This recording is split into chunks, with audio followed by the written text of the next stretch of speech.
What's up? We're in Las Vegas and we're at CES, one of the biggest technology events in the entire world, and I'm going to show you guys some of the most futuristic cars inside.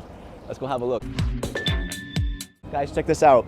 On the side, you now have a screen on the doors. That's called the tech bar, and that lets everybody on the road know that this thing is driving completely autonomously. Look at the shape of this car. This is called the Peugeot Inception concept, and it looks like it's from the future.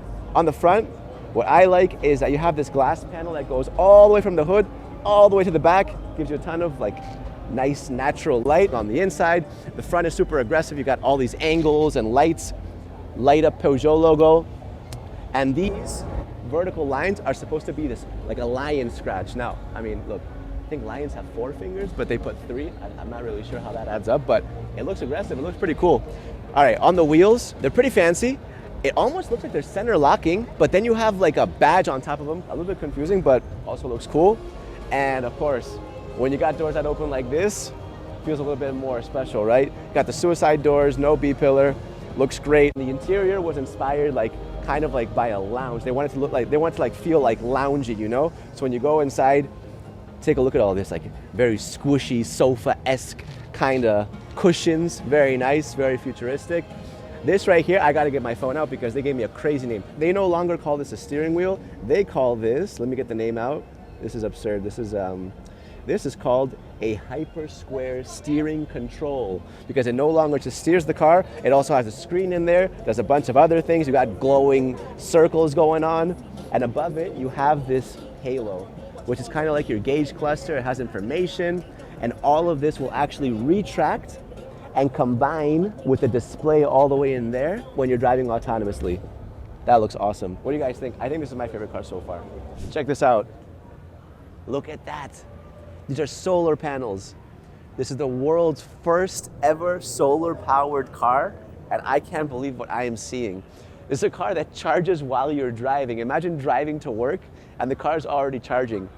This can actually charge up to 79 kilometers of extra range while you're on the road.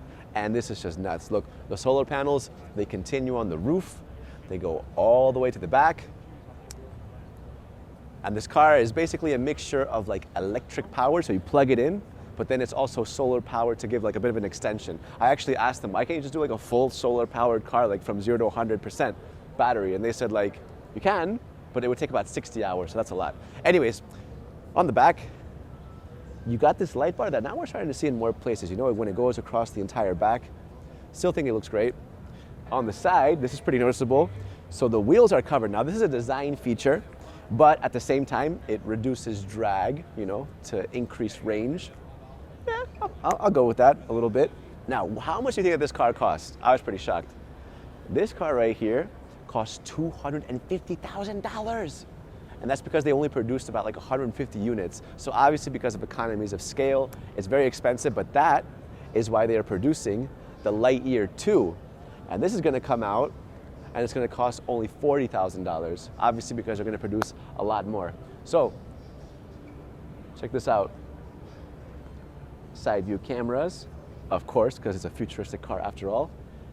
And there you go. You see the screen to show where your side view cameras are recording. You see? Can you see me? Make sure to like the video and subscribe to the channel, by the way. So the interior, pretty minimalistic. Nothing too fancy going on. Still looks nice, very clean. Got a dual tone kind of Alcantara leather going on in the seats. Very nice. Supercar Blondie, we're based in Dubai. Can you imagine a solar powered car in Dubai? Infinite energy. We'd never have to charge our cars ever again. I get one. Maybe the coolest car in the entire show, this is a DeLorean. Look at the front, look at that. Lifted, off-roady, and on the side, you have the lights. And it looks almost deconstructed. They're glass panels stacked. Looks pretty crazy.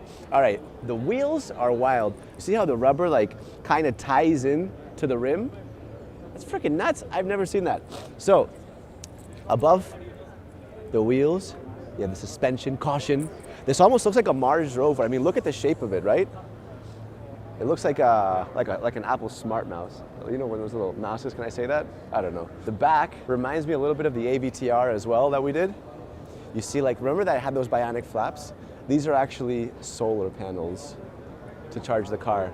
Now, does that actually work? Probably not, but it's a cool idea. The back also looks great.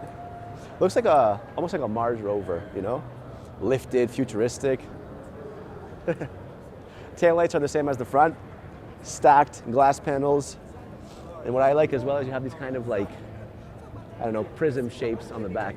Even though it's an off-road car, it's actually not that tall. Look, I'm not a tall person. I'm like 5'9"-ish. It's this tall. It's got so much lift, but it's so short. It's pretty unique. Anyways, what do you guys think? All right, check this out. This is crazy. This is the Ram Revolution BEV concept. And my favorite part is on the side. You have suicide doors, no B-pillar in the middle. Obviously, that's like pretty concept-y, right? I'm not sure if a production model will have a car with no B-pillar, but anyways, this does. It looks great. Over on the inside, you see how much space you have. They're so freaking spacious. Like the back seats, look at all that legroom you have, right? If you look a little bit further down, if you look like this, look at sunroof. The sunroof is like alien spaceship, you know? It's like divided into different segments. You have this like kind of orange ambient lighting, nice little pattern on the roof. You'll see also at the top, the rear view mirror is a screen, and that's because this car is surrounded with cameras. Even the side view mirrors are actually side view cameras. The steering wheel is foldable, just like with the Grand Spheres by Audi. That's what they're saying, right? Like that the steering wheel would be able to fold in so that the drivers are able to kind of convert more into a passenger. All right, on the back, first of all, you got 24-inch rims. They look pretty electric, pretty fancy. All electric cars now have fancy rims. On the back, what I like as well is that the Ram logo has this kind of like red outline on the taillight. It looks pretty cool. It's like, I actually like this. A lot of futuristic cars are starting to swap like chrome for lighting. So right here, normally you'd have just a little chrome or like piano black kind of finish. Instead, what you have now is a red glow. Looks pretty nice. In terms of like specs, they have not revealed that much, but Ram says that this pickup truck is going to come out sometime in 2024. They say that this is going to lead the class in charge, range, all that stuff. I mean, again, this is kind of a car that we shouldn't really listen that much to the technicalities because it'll probably change a lot, but I have to say that it looks great. What do you guys think? I think it looks freaking awesome, right? Behind me, I got the Dodge Daytona Charger concept, and this is the first time I'm seeing it as well, so get in close. It's pretty cool, fully electric now, and it looks redesigned, futuristic. You got some very fancy rims, pretty nice, center locking wheels, in case you need that on the road. From the windows, you get a little bit of a sneak peek of what's inside, a lot more ambient lighting on the doors, SRT written on the steering wheel so that you know you're getting that performance. The car looks great, to be honest. This is actually more of a prototype. This will be closer to the real thing than just a concept car that just throws every crazy idea imaginable. This is actually realistic. I love the back. Love the light bar all the way across the back. I love the logo behind this kind of like glass panel. Very nice, very elegant. Just a great looking car in general. Carbon fiber mirror cups. Look at this. From this angle, you can see that air just pushing down on the front. Downforce, performance, testosterone. Looks great. On the front, daytime running lights cutting through the middle. Looks really nice, actually. I actually like that. And what's cool is that here, you have this kind of glass casing that goes around an illuminated logo, which also looks great. And I really do like the little air vents that push the car down. Looks awesome. All right, not a car that you can own privately, but this is the taxi of the future. And it's called the Zoox. Up on the corners, you got LiDARs and cameras to like scope out what's in front of it, any obstacles so that it can drive on its own. Because of course, if it's a taxi of the future, it's fully autonomous. Very sleek, very simple. You got this huge glass panel with Zoox right there. And at the top, you have a light bar, but in the middle, what you have is a sound bar. And the reason why this is important is because, for example, we all know that electric cars are super silent, right? The sound bar lets pedestrians know that this thing is driving towards you, so you don't hit anyone on the way, right? But not only is this a sound bar, this is actually a pinpointed sound bar. So if the pedestrian is here, the sound bar will literally direct the sound at the pedestrian right there, directly at him, so that he can know that you're coming. I think that's pretty cool. All right, when we go to the other side, taxis are changing. You know how I used to open the door, it was just like a kind of aluminum or plastic piece, whatever? This is how you're gonna get into your taxi in the future. Right here, huge glass panel, and you just touch this little button right there. Oh yeah. All right, let's jump inside. So, pretty fancy in here. When you look at the top, you have a starlight roof, just like in a Rolls Royce. And what's pretty cool as well is that you can actually face your other passengers. You can take a look at your GPS, you can change your songs, you can adjust the temperature. It's pretty comfortable here, to be honest. And you have a little sunroof as well. So yeah, taxi to the future. The future is now, old man. All right, look, they're closing the place down. They're turning the lights off, kicking us out. That's all we got. Which one was your favorite? Let me know. Like the video, subscribe to the channel. I'll see you guys next time.